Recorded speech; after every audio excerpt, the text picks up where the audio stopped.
Welcome to 5 Minutes of Peace, a time for you to reflect, recharge, and renew.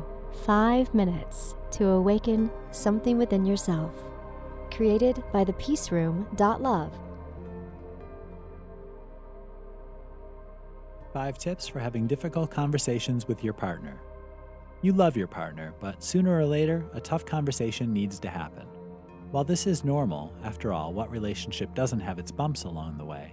How you handle those conversations will determine whether you come away from this particular conflict with a stronger appreciation for each other. This is why it's so important to handle difficult conversations well. How do you ensure you engage in the best conversation possible in these circumstances? Start with not putting off the talk longer than necessary. Take time to count to 10 or to take a few deep breaths before beginning.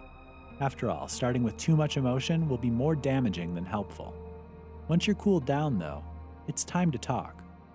Why is it better sooner rather than later? By putting things off, you tend to build up resentment and inflate the conflict. It's important to address situations before they get out of hand. A small problem today is much easier to solve than a giant one several weeks from now. Drop the good news, bad news approach.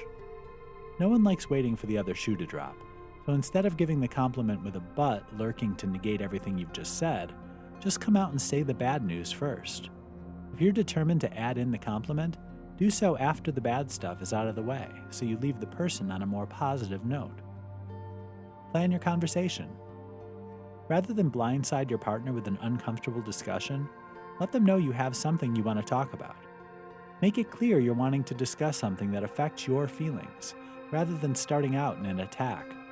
There's a vast difference between, "I'd like to talk to you sometime about your drinking," versus, "I'd like to talk to you about how I feel when I see you drinking so heavily." What are your goals? In any heavy conversation, you need to agree at some point on common goals.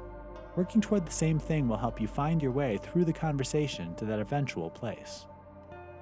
Keep a positive spirit. Aim for optimism.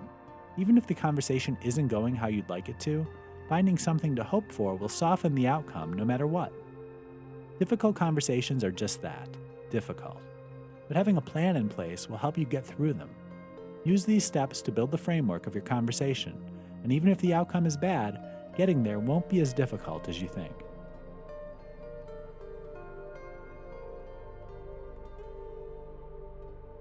Thank you for listening, and thank yourself for taking 5 minutes of peace. We are all connected on the path of love, service, and peace for ourselves and others. We're glad to be together with you on this path. If you would like to know more about the Peace Room, our Reiki treatments, crystal healings, training sessions, and workshops, go to www.thepeaceroom.love.